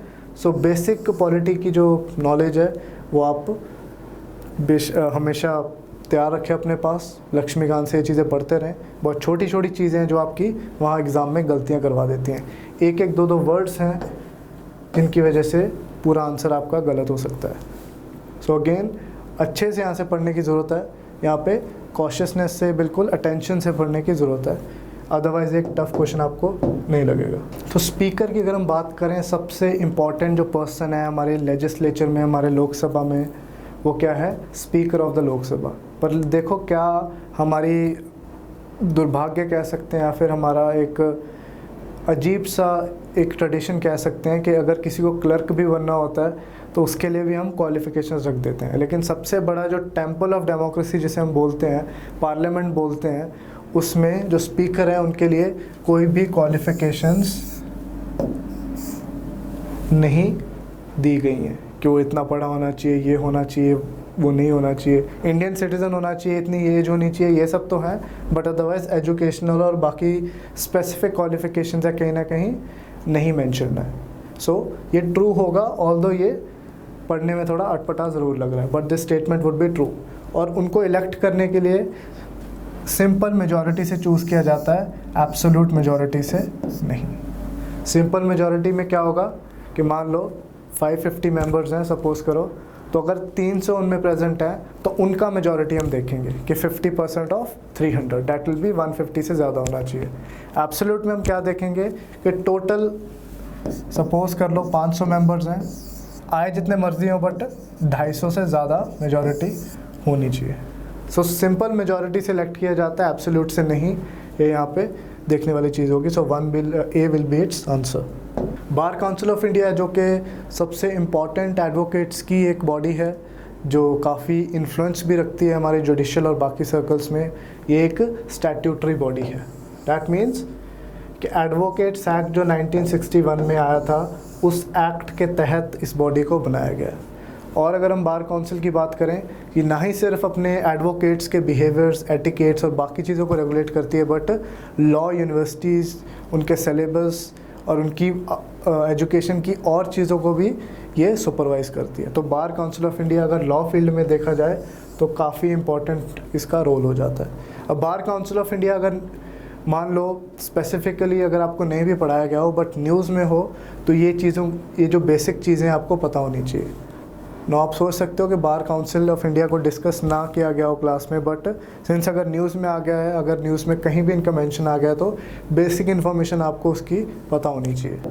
सो यस, बहुत इंपॉर्टेंट बॉडी है, स्टैट्यूटरी बॉडी भी है, और यूनिवर्सिटीज़ और बाकी चीज़ों का कहीं ना कहीं इनके साथ भी रोल इनका जुड़ा हुआ है। अब जहाँ पे हाई कोर्ट्स की बात की जाए या सुप्रीम कोर्ट की बात की जाए, इंडियन कॉन्स्टिट्यूशन और बाकी जो यहाँ पे लॉज हैं, उन्होंने स्पेशली ये चीज़ कही हुई है कि इसमें एग्जीक्यूटिव का जो इंटरफेरेंस है वो क्या होना चाहिए, मिनिमम होना चाहिए। सो अगर हम बात करें कि अगर प्रेसिडेंट के पास ही पावर होती हाई कोर्ट को एक्सटेंड करने की, तो प्रेसिडेंट मतलब के यूनियन गवर्नमेंट, तो गवर्नमेंट के कहीं ना कहीं बहुत ज़्यादा इन्फ्लुएंस उस पर हो जाता। सो प्रेसिडेंट यहाँ पे नहीं आएगा, पार्लियामेंट के पास ही रोल आएगा। सो पार्लियामेंट के पास से पावर्स होती हैं कि वो हाई कोर्ट की ज्यूरिसडिक्शन, जो भी उनकी पावर्स हैं, उनको बढ़ा पाए, कम नहीं कर पाए लेकिन बढ़ा पाए। सो ये पार्ट पार्लियामेंट के पास होती हैं। तो पावर को बढ़ाना है, घटाना है, किसी यूटी का जो एरिया है उनको किसी हाई कोर्ट के अंडर देना है, किसी स्टेट की हाई कोर्ट के अंडर देना है या नहीं देना है, वो उसी रिगार्डिंग ये पार्लियामेंट डिसाइड करेगी। फॉर एग्जांपल अभी इशू चल रहा है कि पौंडीचेरी जो है उसको अलग से हाई कोर्ट मिलना चाहिए या नहीं मिलना चाहिए, तो वो सारा इशू उसी से कहीं ना कहीं जुड़ जाता है। So the legislature of the state is not empowered to restrict increase, बिल्कुल सही बात होगी। अगर ये स्टेट की लेजिस्लेचर को हो जाता तो कहीं ना कहीं हाई कोर्ट्स में इंटरफेरेंस ज़्यादा हो जाती। सो सेकंड स्टेटमेंट सही होगी और फर्स्ट फॉल्स हो जाएगी।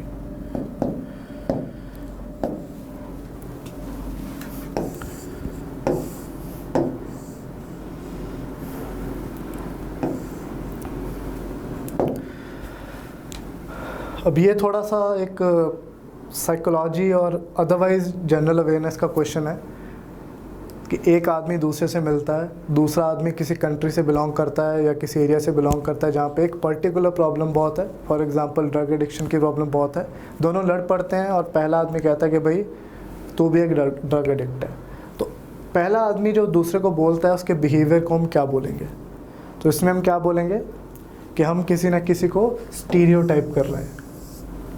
स्टीरियोटाइप क्या होता है कि कोई भी ग्रुप है, फॉर एग्जांपल किसी क्लास का ग्रुप है, कोई कंट्री का कोई ग्रुप है, किसी कास्ट का कोई ग्रुप है, हम उसे पर्टिकुलर क्वालिटीज़ एट्रीब्यूट कर देते हैं, पर्टिकुलर कैरेक्टर हम उसको दे देते हैं। फॉर एग्जांपल अमेरिकन्स हैं, अमेरिकन्स बहुत ज़्यादा ऐशप्रस्त लोग हैं, जस्ट फॉर एग्जांपल हम ऐसा बोलें। तो अगर हमें कोई भी अमेरिकन मिले तो अगर हम उसको यही चीज़ बोलें कि तू भी ऐसा ही है, तो क्या होगा, वो स्टीरियोटाइपिंग में काउंट होगा। कि हमें पर्सनली इसके बारे में कुछ भी नहीं पता है, बट सिंस कुछ लोग वो क्वालिटीज़ को रखते हैं तो हमने सबको ही वही क्वालिटीज़ में उन्हीं एक कैटेगरी में कहीं ना कहीं इंक्लूड कर लिया। सो उसको हम क्या बोलेंगे, स्टीरियोटाइप बोलेंगे। स्टीरियोटाइप पॉजिटिव भी हो सकता है, नेगेटिव भी हो सकता है। फॉर एग्जांपल पंजाबी हैं, साउथ इंडियंस हैं, कोई भी हैं, वो बहुत मेहनती हैं। एंड अगर आपको कोई भी उस एरिया का इंसान मिले, अगर आपको वो भी मेहनती है, वो भी एक स्टीरियोटाइप ही होगा। बायस क्या होता है?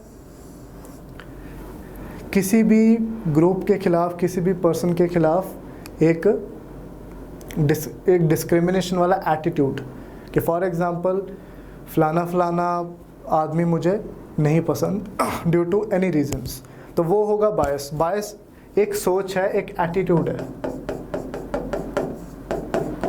जैसे आप सोचो कि कोई भी आपका फ्रेंड का फ्रेंड है, अगर आप उसको पसंद नहीं करते हो तो वो आपकी सोच है, लेकिन अगर आपको रियल में मिलो, अगर तब भी अच्छे से बात ना करो, तो क्या हो जाएगा, एक डिस्क्रिमिनेशन हो जाएगा। तो क्या हो जाएगा, स्टीरियोटाइप हो जाएगा ये चीज़। अब डिस्क्रिमिनेशन और स्टीरियोटाइप में भी डिफरेंस होगा। डिस्क्रिमिनेशन इवन दो कुछ ना कुछ स्टीरियोटाइप जैसी लग रही है, पर डिस्क्रिमिनेशन कहीं ना कहीं स्टीरियोटाइप से अलग हो जाता है। तो बायस एक सोच है, अगर हम उसी चीज़ को प्रूव कर दें, करके दिखा दें, वो एक डिस्क्रिमिनेशन हो जाएगा। I hope that's clear. तो इसका आंसर क्या होगा, स्टीरियोटाइप।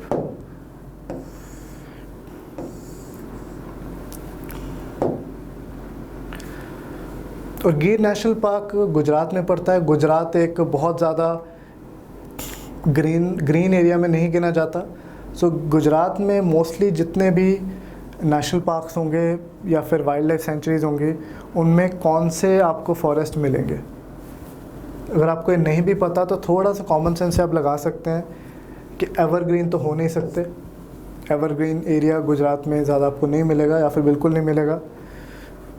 शोला जो हैं ये टेम्परेट ग्रासलैंड्स हैं जो आपको साउथ इंडिया में मिलते हैं, अन्नामलाई हिल्स या उन वेस्टर्न घाट्स के हिल्स पे। ये ग्रासलैंड्स के इकोसिस्टम में शोला भी नहीं होंगे। अब बचते हैं मॉइस्ट और ड्राई।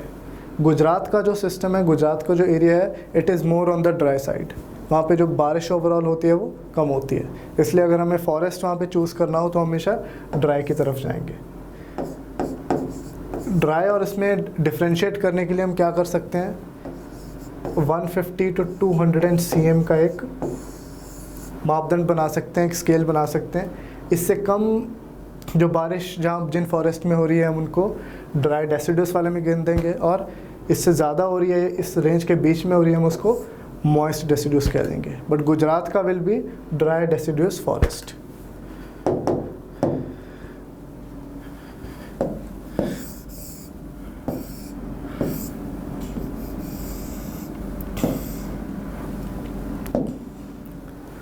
अगेन ये नेशनल टाइगर कंजर्वेशन अथॉरिटी के ऊपर है। आप सोच सकते हो कि जब 1960-70s में हमने लायन से चेंज करके टाइगर को हमारा नेशनल एनिमल बनाया, तो टाइगर को सेव करना कितनी बड़ी प्रायोरिटी रही होगी हमारी गवर्नमेंट की कि हमने प्रोजेक्ट टाइगर को ही चला दिया 1973 में। प्रोजेक्ट टाइगर को चलाया गया और टाइगर रिजर्व्स बनाए गए specially dedicated to conservation of tigers, के टाइगर्स को हम कंजर्व कर पाएँ, पोचिंग से बचा पाएँ और बाकी चीज़ों का भी ध्यान रख पाएँ।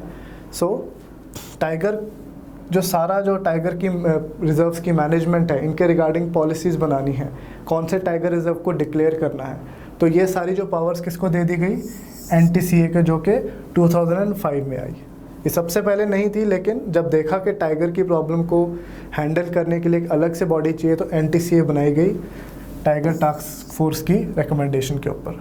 टाइगर के रिगार्डिंग जो भी न्यूज़ होगी वो अदरवाइज भी इंपॉर्टेंट होगी, तो ये चीज़ें आपको वैसे भी पता होनी चाहिए। तो मिनिस्ट्री ऑफ एनवायरनमेंट और फॉरेस्ट के जो मिनिस्टर हैं वो क्या होंगे, इस बॉडी के चेयरमैन होंगे। तो बोथ इसका सी इसका आंसर हो जाएगा। अब आगे मूव करते हुए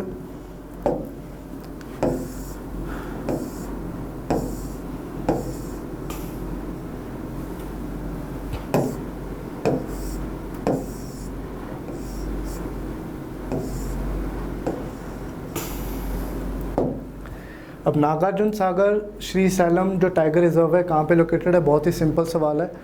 सी इंडियन फॉरेस्ट सर्विस के जो एग्ज़ाम है, जो प्रीलिम्स हैं, वो इंडियन एडमिनिस्ट्रेटिव सर्विस और बाकियों के साथ ही होता है। सो एनवायरनमेंट और नेशनल पार्क से जो सारी इन्फॉर्मेशन है ये कहीं ना कहीं हर साल आती ही आती है। नेशनल पार्क्स के ऊपर तो हर साल ही सवाल आता है, तो इंपॉर्टेंट नेशनल पार्क्स आपको अदरवाइज भी पता होने चाहिए, अगर वो बहुत ज़्यादा न्यूज़ में ना भी हों तो भी। तो नागार्जुन सागर जो हमारे टाइगर रिजर्व है, ये सबसे बड़ा टाइगर रिजर्व है इंडिया में और ये आंध्र प्रदेश में है। अब कन्फ्यूजन इसमें ये हो सकती है आंध्र प्रदेश में तेलंगाना में, क्योंकि डिवाइड हुआ है तो तेलंगाना में तो नहीं रह गया कहीं। सो मैप्स यहाँ पे एटलस का रोल इंपॉर्टेंट हो जाता है। एटलस पे regularly tiger reserves, national parks को आप देखते रहें, सो दैट इसमें कोई गलती ना हो, क्योंकि स्ट्रेट फॉरवर्ड क्वेश्चन आने के चांसेस इसमें काफ़ी ज़्यादा रहते हैं। और आगे मूव करते हुए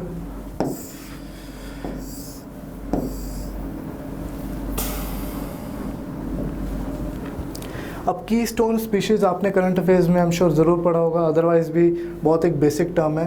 की स्टोन स्पीशीज़ एक ऐसी स्पीशीज़ है जो अगर जिसको ख़त्म कर दिया जाए तो सारा वातावरण ही बिगड़ जाएगा, सारा जो इकोसिस्टम है उसका बैलेंस क्या हो जाएगा, ख़राब हो जाएगा। अब मान लो टाइगर का अगर खात्मा हो जाता है किसी एरिया से, तो वहाँ पे डियर और बाकी पॉपुलेशन जो हर्बीवोर्स के बढ़ने लगेगी और उनके पॉपुलेशन के अनचेक्ड होने की वजह से ग्रासलैंड्स भी ज़्यादा डिप्लीट होने लगेंगे, क्योंकि वो चरेंगे ज़्यादा। सो सारा एनवायरनमेंट यहाँ पे इम्बैलेंस हो जाएगा। सो कीस्टोन स्पीशीज़ वो स्पीशीज़ है जिसके बिना कोई भी एनवायरनमेंट बैलेंस में नहीं रह सकता। सो जितने भी टॉप प्रेडेटर्स होंगे, बिल्कुल टॉप के शिकारी होंगे जो बिल्कुल टॉप लेवल पे होंगे, टाइगर हो गया, जैगवार हो गया, इवन सी ऑटर्स हो गए, वो सारे के सारे कीस्टोन स्पीशीज़ में आ जाएंगे। सी ऑटर जिसको हम कूद बिलाव भी बोलते हैं, वो छोटे छोटे सी के जो हमारे जानवर होते हैं, सी अर्चिन्स हो गया, बाकी हो गया, उनको खा के अपने जो मरीन बैलेंस है, एक्वाटिक बैलेंस है, इसको चेक में रखते हैं। तो तीनों इसका all three will be it's answer.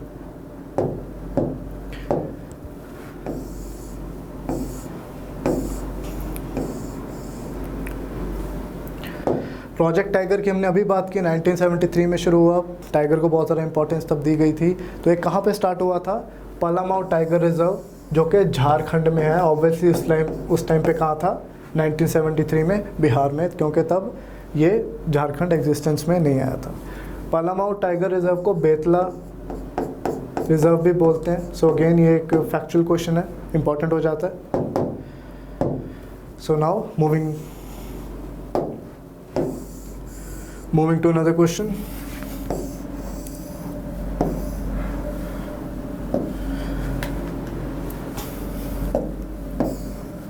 अभी हमारे पाइड कुकू बर्ड जो अभी न्यूज़ में था, बिकॉज मॉनसून के साथ कहीं ना कहीं इसको रिलेट किया गया है पाइड कुकू को।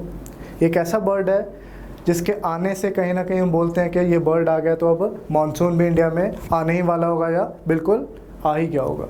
सो इस बर्ड का जो कनेक्शन है वो मॉनसून के अराइवल से हम एसोशिएट करते हैं।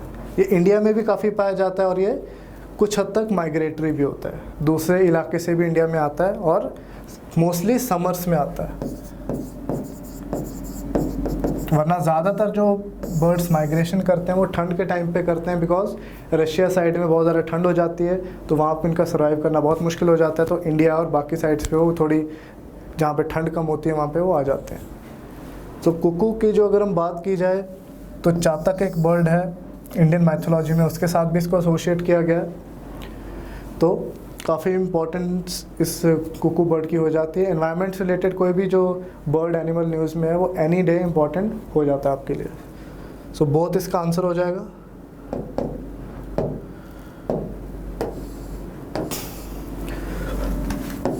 Next question. अब वाइल्ड लाइफ इंस्टीट्यूट कहाँ पे बेस्ड है? ये देहरादून में बेस्ड है। अब wild life institute of India क्या है? एक मिनिस्ट्री ऑफ एनवायरनमेंट के अंडर एक इंस्टीट्यूट है जो कि स्टडीज़ कंडक्ट करता है रिगार्डिंग वाइल्ड लाइफ।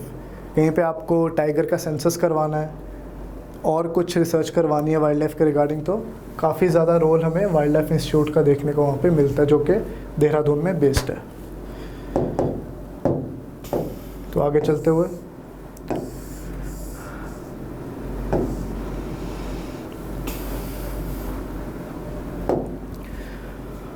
अभी एक रिपोर्ट आई है हाल ही में जिसने थोड़ा रेनफॉल और बाकी इंडिकेटर्स के ऊपर बताया कि कितना इंडिया में बारिश 1950 से कम हुई है, ज़्यादा हुई है, कितना एक्सट्रीम रेनफॉल हुआ है, वो सारी चीज़ें।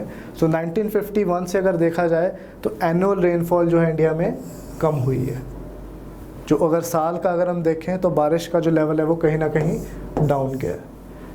लेकिन अगर हम एक्सट्रीम इवेंट्स की बात करें कि हैवी रेनफॉल कितना हो रहा है या फिर ड्राई स्पेल्स कितने हो रहे हैं, तो उन जो एक्सट्रीम इवेंट्स हैं वो कहीं ना कहीं क्या हुए हैं? ज़्यादा हुए हैं। तो हैवी रेनफॉल के जो इवेंट्स हैं ये कम नहीं हुए, एक्चुअली ज़्यादा हुए हैं। जो सेकंड स्टेटमेंट क्या हो जाएगी यहाँ पे? रॉन्ग हो जाएगी। अदरवाइज़ जो बारिश है वो कम हुई है, बट एक्सट्रीमली हैवी और एक्सट्रीमली अगर इवन ड्राई स्पेल्स की बात करें तो वो एक्चुअली बढ़े हैं, जो कि एनवायरनमेंट के लिए बहुत कोई अच्छी खबर आप नहीं बोलेंगे। तो सेकंड स्टेटमेंट यहाँ पे रॉन्ग हो जाएगी।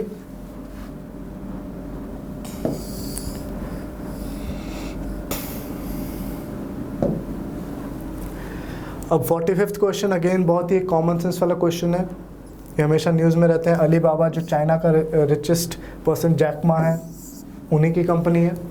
Very inspirational personality Jack Ma. And Tesla के साथ डेफिनेटली हम एलॉन मस्क को एसोशिएट करते हैं, जो कि बहुत बड़ी बड़ी रिसर्च करने की बात करते हैं और कर भी रहे हैं। Very famous personality. फेसबुक के साथ हम सर्जी ब्रिन को नहीं एसोशिएट करते। सर्जी ब्रिन गूगल के साथ एसोशिएटेड है। He was a student of Stanford university. Google इन्होंने डेवलप किया। सो फेसबुक को डेवलप करने वाले मार्क जकरबर्ग थे। काफ़ी कॉमन सा क्वेश्चन है, बहुत इजी क्वेश्चन है, पर स्टिल ये छोटे छोटे फैक्ट्स कई बार हमें दिमाग से स्लिप आउट हो जाते हैं। तो इसमें हमारा सेकंड वाला रॉन्ग होगा और बी इसमें ऑप्शन राइट हो जाएगा।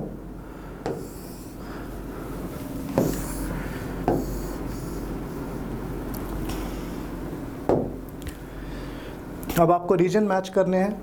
स्वात वैली जो रीजन है वो पेशावर और NWFP रीजन ऑफ पाकिस्तान में पाया जाता है, जो कि काफ़ी ज़्यादा टेररिज्म से अफेक्टेड है। तो डेफिनेटली ये पाकिस्तान में है। स्वात वैली एक बहुत ही सुंदर एरिया, लेकिन वहाँ पे टेररिज्म की वजह से काफ़ी दिक्कत वहाँ पे आ चुकी है। एलेप्पो जो कि है सीरिया की सबसे बड़ी सिटीज़ में से एक है। सीरिया में 2011 से 10 से एक सिविल वॉर चल रही है जो थमने का नाम नहीं ले रही है। सो एलेप्पो अगेन सीरिया में है। दमास्कस जो कि सीरिया की कैपिटल है,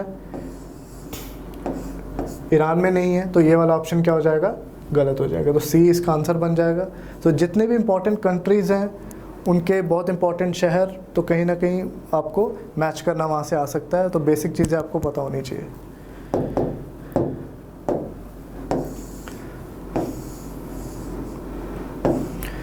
अगेन एक बहुत ही सिंपल सवाल कि भाट किसकी करेंसी है, ये है थाईलैंड की करेंसी। ऐसे क्वेश्चंस यूपीएससी में बहुत कम देखे गए हैं, बट स्टेट पीसीएस और बाकी एग्ज़ाम्स में ऐसे बहुत फैक्चुअल सवाल आपको आ सकते हैं। अदरवाइज़ आपको करेंसीज रटने की ज़रूरत नहीं है। ऐसे अगर एक दो फालतू के सवाल आपको देखें भी तो इनको इग्नोर ही करना है आपको। यहाँ पे आपको ज़रूर देखना है कि कौन सी चीज़ आपको करनी है, कौन सी छोड़नी है। अगर आपको पता है तो अच्छी बात है, अदरवाइज़ आप ये चीज़ें छोड़ भी सकते हैं। सो इट इज़ आंसर क्या होगा इसका, थाईलैंड होगा।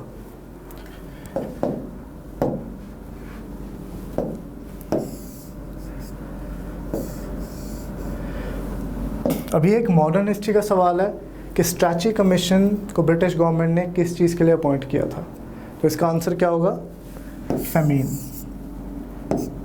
1878 के आसपास सर रिचर्ड स्ट्रैची को अपॉइंट किया गया था बाय लॉर्ड लिटन, जो कि काफ़ी इनफेमस है इंडियन हिस्ट्री में। ये बहुत रिएक्शनरी, बहुत एंटी इंडियन मेजर्स उन्होंने लिए। सो उन्होंने ही इनको अपॉइंट किया कि आप फेमीन के बारे में बताओ कि कैसे चीज़ों को सुधारा जा सके। अब जब से ब्रिटिश आए तब बहुत ज़्यादा इंडिया में गलत पॉलिसीज़ की वजह से भूखमरी, फेमीन्स काफ़ी ज़्यादा स्केल पे आने लगी। सो ब्रिटिश को यहाँ पे कमीशंस बिठाने पड़ते थे, और इन कमीशन ने क्या बोला था कि फूड और बाकी जो रिलीफ है वो स्टेट को ही और सरकार को ही प्रोवाइड करी जानी चाहिए, सो दैट लोगों का थोड़ा सा भला हो पाए। सो काफ़ी इंपॉर्टेंट ये कमीशन था, स्ट्रैची कमीशन, फेमीन के रिस्पेक्ट में।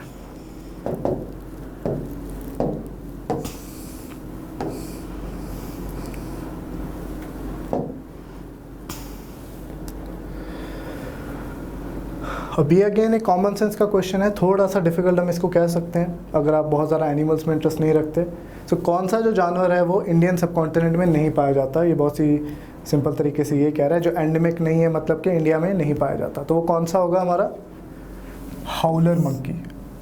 हाउलर मंकी दुनिया के सबसे लाउडेस्ट एनिमल्स में से एक है। इनकी जो चीख है, इनकी जो आवाज़ है 4-4, 5-5 किलोमीटर दूर तक सुनाई देती है, और ये अमेज़न और सेंट्रल अमेरिका वाले रीजन में घने जंगलों में पाए जाते हैं।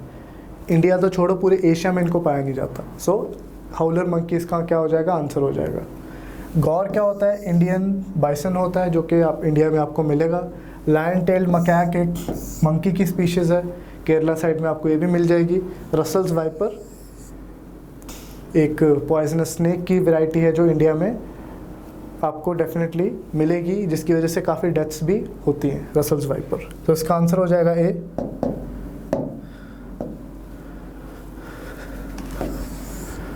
सो now moving on to last question. Arabica and robusta are the types of, ये हो जाएगा हमारा कॉफ़ी। अब देखो सीसीडी के ओनर जो सिद्धार्था थे, लास्ट ईयर उन्होंने सुसाइड कमिट किया। जो कैफ़े कॉफ़ी डे है उसकी खुद की भी जो फाइनेंशियल हालत है आपको अच्छी नहीं मिलेगी। सो कॉफ़ी से रिगार्डिंग आपको चीज़ें पूछी जा सकती हैं। कॉफ़ी ज़्यादातर कर्नाटका में ही उगाई जाती है, सबसे ज़्यादा कॉफ़ी की प्रोडक्शन कर्नाटका में होती है, और थोड़े पहाड़ी इलाके, थोड़े हाईलैंड्स वाले इलाके में होती है कॉफ़ी की प्रोडक्शन। तो इंडिया में सबसे ज़्यादा अरेबिका उगाई जाती है, लेकिन रोबस्टा भी कहीं ना कहीं अब फेमस हो रही है। सो ये दोनों जो टाइप्स हैं किसकी होंगी, कॉफ़ी की होंगी। और बहुत ही फेमस हिल्स हैं इंडिया में, कर्नाटका एरिया में ही, that is Baba Budhan hills. वो कर्नाटका में आपको मिलेंगे और वो कॉफ़ी कल्टीवेशन के लिए काफ़ी ज़्यादा फेमस माने जाते हैं। So I hope you like the discussion. आपके मार्क्स जैसे भी आए हो, आप इसको एज अ लर्निंग एक्सपीरियंस ही समझें और इससे सीख के आप यूपीएससी और अदरवाइज़ लाइफ की जो दौड़ है, लाइफ की जो प्रोसेस है, उसमें आगे बढ़ते जाएं। Thanks a lot.